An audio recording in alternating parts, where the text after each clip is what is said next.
Hello guys. तो आप में से बहुत लोगों ने जो है मेरी गाड़ी कौन सी है और गाड़ी के बारे में रिव्यू मांगा था। तो आप देख सकते हो ये है 2020 TVS Apache RTR 160 2 valve engine. Okay, and I have almost rode this bike for just, you can see here, 26,000 kilometers, and I'm using this bike from since 6 years. So इस 14 जुलाई को ये गाड़ी जो है वो 6 साल कंप्लीट हो जाएगी। सो ये इसका 6th ईयर चल रहा है अभी। एंड ज़्यादा टेक्निकल स्पेसिफिकेशन तो नहीं बताऊंगा, लेकिन जो जो मेरा खुद का एक्सपीरियंस रहा है इस बाइक के साथ वो मैं डेफिनेटली शेयर करूंगा आप लोगों के साथ, ताकि आप जो है अगर अपना डिसीजन बना रहे हो इस गाड़ी को लेने का, जो अभी नया मॉडल आ रहा है, तो शायद आपके लिए थोड़ा हेल्पफुल हो सकता है ये वीडियो। और बाकी जो बातें हम अपने मोटो व्लॉग में डेफिनेटली करेंगे। सो फर्स्ट ऑफ ऑल मैं इसके बिल्ड क्वालिटी से स्टार्ट करना चाहूँगा। तो TVS में जाने का सबसे पहला जो मेरा डिसीजन था वो यही था कि इसका जो बिल्ड क्वालिटी है हर एक मटेरियल का, जैसे अगर आप देख सकते हैं यहाँ पे ये टैंक मटेरियल है, ये मेटल का है, ये फाइबर है, यहाँ पे ये फाइबर है, तो ये अभी भी वैसे ही इंटैक्ट है और कोई भी जो पार्ट है वो अभी भी मतलब लूज़ नहीं लगता है कहीं से, अभी भी इंटैक्ट ही है। तो ये एक अच्छी क्वालिटी है इसकी TVS की। और दूसरी सबसे बड़ी बात जो थी TVS में जाने की वो है उसका इंजन। आप देख सकते हो, वैसे टेक्निकल स्पेसिफिकेशन तो इसके बारे में बता सकता हूँ, लेकिन वो जान के आप क्या ही करोगे, आपको खाली गाड़ी चलानी है। तो ये है एक स्क्वायर बॉक्स शेप इंजन, एक काफ़ी अच्छा परफॉर्म करता है, बहुत रेव फ्रेंडली इंजन है। दूसरे साइड से भी आपको दिखा देता हूँ, देख लीजिए आप, तो अच्छी कंडीशन में अभी भी इंजन है और ओपन चेन मिलता है गाड़ी में, तो इसका मेंटेनेंस आपको हमेशा रखना ही पड़ता है। ओके, सो सबसे पहले बात हमने बिल्ड क्वालिटी के बारे में देख लिया है, तो बेसिक चीज़ों के बारे में हम स्टार्ट करेंगे। फर्स्ट ऑफ ऑल ये बहुत पुराना और बेसिक क्लस्टर है। यहाँ पे आपका जो है टैकोमीटर है और यहाँ पे स्पीडोमीटर है, बहुत बेसिक है। इसके बटन जो है आज भी काफ़ी अच्छे वर्क करते हैं, अच्छी क्वालिटी के है। हालांकि इसकी प्रिंट जो है वो प्रिंट चली गई है, वर्न आउट हो गई है, लेकिन बटन जो है अभी भी पूरा टैक्टाइल फीडबैक आज भी देते हैं, तो ये अभी भी अच्छे तरह से काम करते हैं। इसके जो है ये अभी भी स्टॉक है और आप देख सकते हो सामने से कुछ भी जो पार्ट है वो उसका मॉडिफाई नहीं हुआ है, अभी भी ओरिजिनल ही रखा हुआ है। और इसके पहले हम इसका हेडलैम्प देख लेते हैं। फर्स्ट ऑफ ऑल इसको न्यूट्रल करेंगे।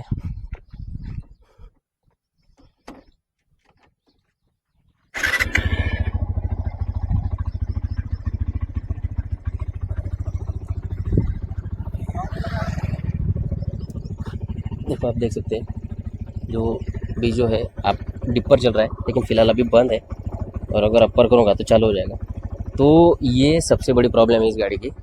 अगर आप थोड़ा हाई रेविंग करते हो कम RPM पे, ज़्यादा RPM पे, कम गियर में, तो इसका जो लोअर जो डिपर है वो लाइट हमेशा उड़ जाता है। तो इसको मैंने कम से कम 6-7 बार तो भी इसको मैंने चेंज किया है, तो एक इसका प्रॉब्लम है। और दूसरा सबसे बड़ा प्रॉब्लम इसका ये है कि इसका जो चेन है, व्हील और चेन, ये दोनों एक्सपोज होने के कारण जल्दी बर्नआउट हो जाते हैं। आप देख सकते हो यहाँ पे पूरा जो है, सॉरी सही एंगल नहीं आ रहा है, यहाँ से देख सकते हैं आप, पूरा ओपन है और अभी इसको लूप किया हुआ है। लूप किए हुए इसको 2 ही दिन हुए, देखो आप सब देख सकते हैं यहाँ पे बहुत ज़्यादा उसके ऊपर जो है आप देख सकते हैं ग्रीस टाइप मटेरियल जमा हो गया है। तो ये जो है डस्ट बहुत जल्दी पकड़ लेता है। और बाद में आप देख सकते हो यहाँ पे देखो ये प्लास्टिक जो है ऐसे बर्न आउट हो गया है।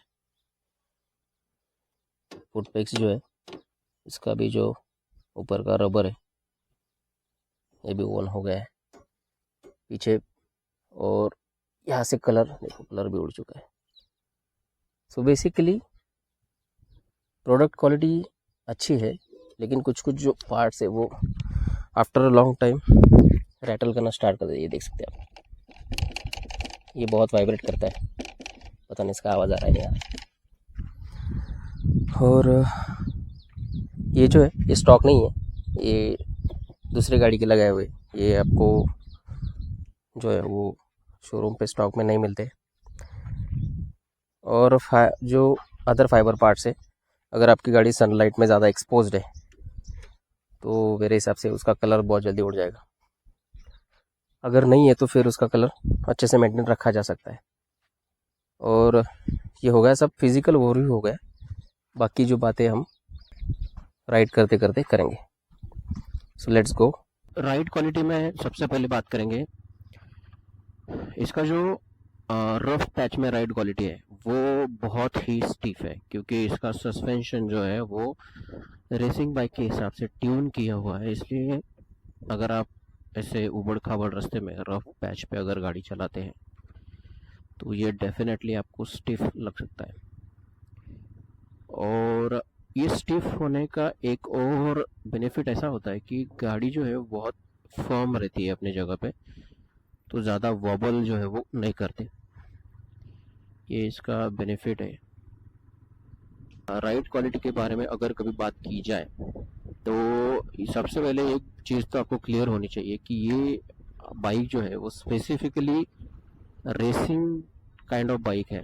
अगर आप कॉलेज गोइंग स्टूडेंट हो और आपको थोड़ी बहुत रेस करनी अच्छी लगती है, कॉर्नरिंग करनी अच्छी लगती है, तो आप डेफिनेटली इस बाइक की तरफ जा सकते हो, क्योंकि ये खास वही ऑप्शन ये बाइक आपको कैरी करके देती है। क्योंकि इसका जो सस्पेंशन है वो बहुत ही स्टीफ है, और अगर आपको अच्छा हाईवे मिलता है तो ये काफ़ी अच्छी तरीके से आपको क्रूज करके दे सकती है।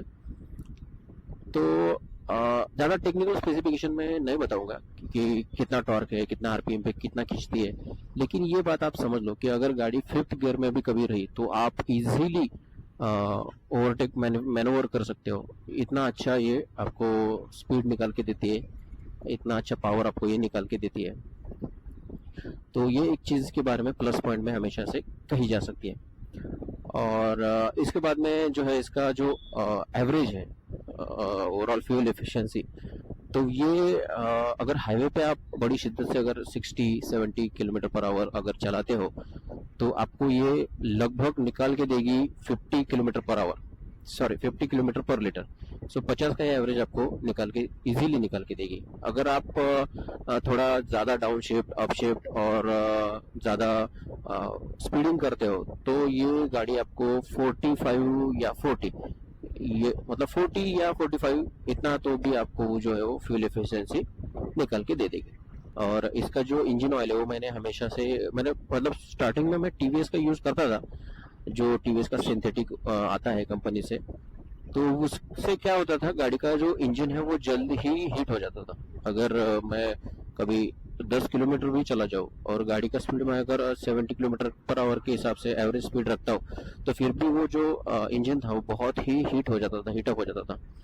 तो बाद में फिर मैकेनिक ने मुझे सजेस्ट किया, तो फिर मैं मोटुल की तरफ शिफ्ट हो गया, और मैंने मोटुल का तब से मतलब यूज़ कर रहा हूँ। अभी 5 साल हो गए मुझे, तो हर साल में मैं एक बार और 10,000 किलोमीटर के बाद में एक बार, इस हिसाब से मैंने 5 साल में 5 बार इसको मोटुल का जो है इंजन ऑयल यूज़ किया है। तो मोटुल का यूज़ करने से क्या होता है, उसका जो फ्रिक्शन है, विस्कोसिटी जिसको हम बोल सकते हैं, तो वो बहुत ही स्मूथ है, और गाड़ी का इंजन जो है वो बहुत ही स्मूथ चलता है। आपको ऐसा लगता नहीं है कि आपकी गाड़ी जो है वो खींच रही है, कहीं हीट हो रही है। तो ये एक मोटुल की इंजन ऑयल की खासियत बहुत अच्छी है। क्लच का जो रिस्पांस है वो काफ़ी अच्छा है। देखो, असिस्ट ऑयल स्लिप क्लच इसमें नहीं है, इसका जो क्लच है बहुत ही सिंपल है, प्रेशर प्लेट क्लच है।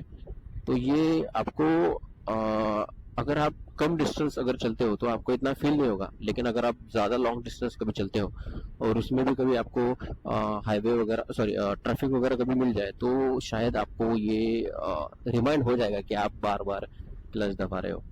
सो बेसिकली क्लच इसका फील होता है after some kilometers of ride, इसका क्लच आप फील करने लग जाते हो कि हाँ ये क्लच अभी दर्द कर रहा है।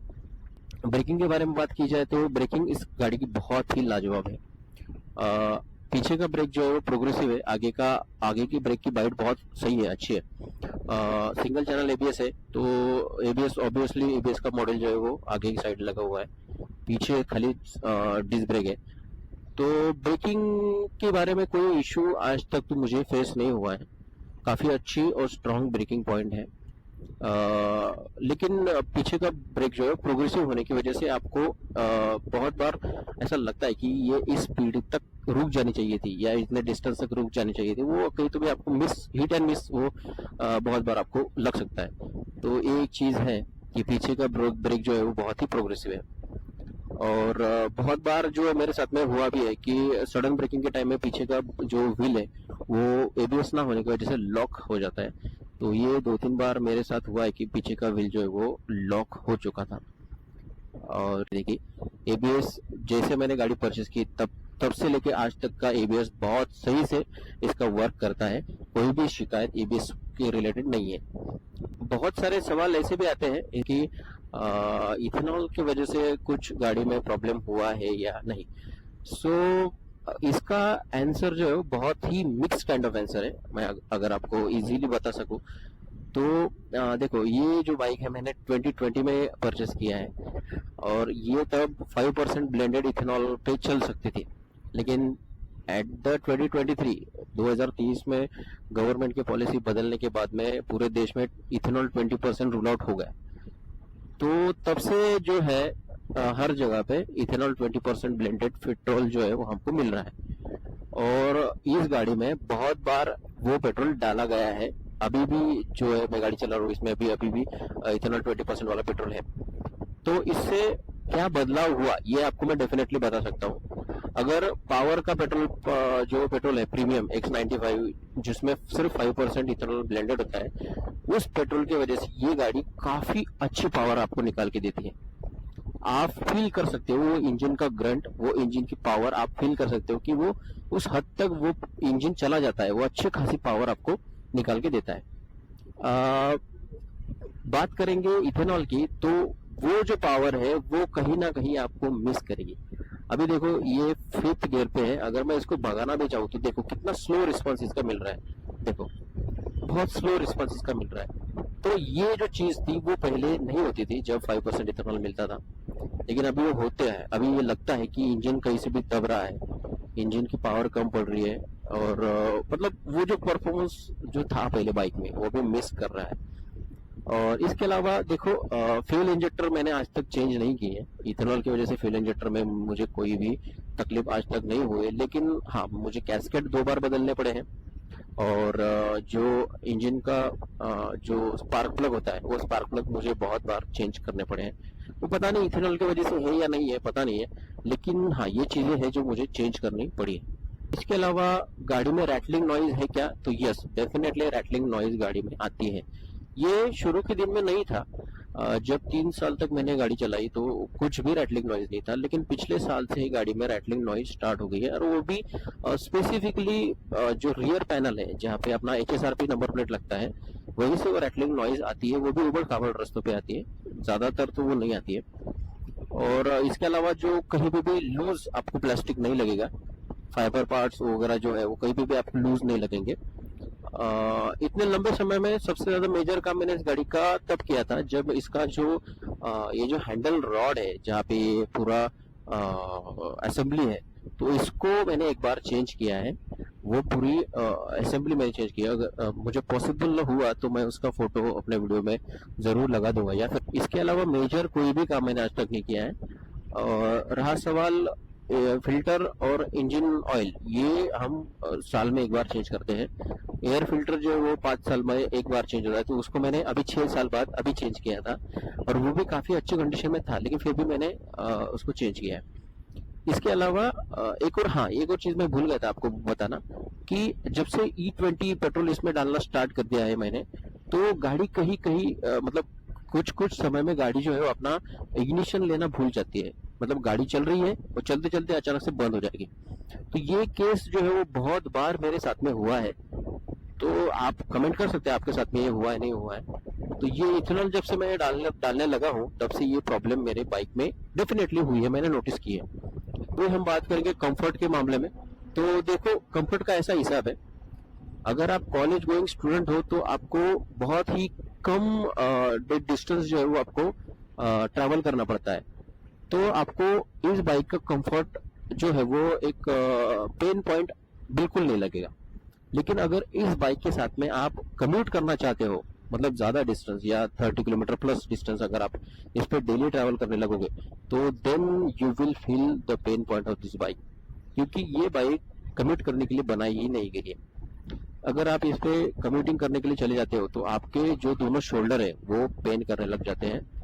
उसके बाद में जो आपके पिछला जो स्पाइन है वो स्पाइन बहुत ही दर्द करता है।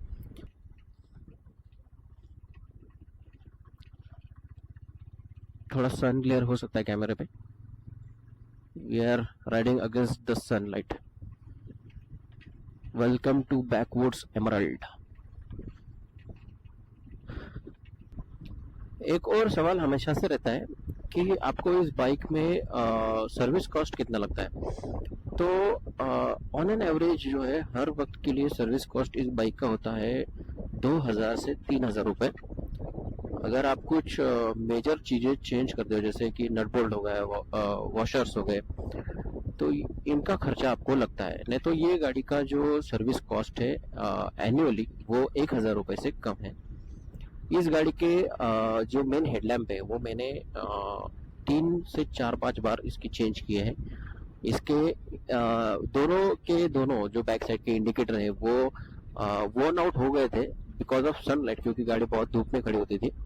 तो वो प्लास्टिक क्वालिटी बहुत ही लूज है उसकी, तो वो दोनों के दोनों खराब हो गए। तो उसको मैंने चेंज करने के लिए बहुत बार सर्विस सेंटर में गया, टीवीएस के शोरूम में गया, वहाँ पे वो स्पेयर पार्ट अवेलेबल नहीं थे। तो लगाना बहुत जरूरी था, इसलिए फिर मैंने उसको आफ्टर मार्केट भी बहुत ढूंढा, लेकिन उसके पार्ट मुझे नहीं मिले। सो फाइनली मुझे वो पैशन प्रो बाइक के जो है वो सर्विस पार्ट वहाँ पे लगाने पड़े। अभी उसके ऊपर काम चल रहा है। आगे के जो है वो आगे के बहुत ही अच्छे है, वो स्टॉक में है, अभी भी चेंज नहीं हुआ है और अच्छे से काम करती है। इसके जो भी जितने भी बटन्स है वो अभी भी टैक्टाइल फीडबैक देते हैं। प्रिंटिंग उसकी मिस आउट हो गई है, लेकिन टैक्टाइल फीडबैक अभी भी उसका है। इस बाइक का एक और सेलिंग पॉइंट है जो है वो GTT, glide through traffic technology. अभी देखते हैं, जैसे हम क्लच छोड़ते हैं तो ये अपने आप एक्टिव हो जाता है। देखो एक्सीलेटर पे बिल्कुल ही मेरा हाथ नहीं है, फर्स्ट गियर पे गाड़ी है। अगर मैं इसको सेकंड गियर पे भी कभी शिफ्ट करूँ तो ये वो इनिशियल जो RPM पे जो टॉर्क मिलता है वो डेफिनेटली कवर करती है। और देखो ये तीसरा गियर में मैंने डाल दिया है। सो विदाउट एक्सीलेटर ये गाड़ी अच्छी खासी खुद को पुल कर रही है। और अभी मैं फिलहाल अपने पिलियन के साथ में बैठा हूँ, हम 2 लोग हैं, लेकिन फिर भी ये अच्छी खींच रही है। तो ये इसका USP है। देखो अभी 4th गियर में गाड़ी है, थोड़ा स्टॉल कर रही है, लेकिन फिर भी खुद को खींचने की बहुत अच्छी कोशिश ये कर रही है। 5th दिया मैंने, कंप्लीटली 5th गियर पे गाड़ी है और स्टॉल करते हुए भी गाड़ी चल रही है, मतलब कहीं पे भी वो बंद नहीं हो रही है। तो ये इसका USP है और ये अच्छा काम करता है। अगर आप हेवी ट्रैफिक में रहते हो तो बहुत सही से ये वर्क करता है, आज भी ये सही से वर्क करता है।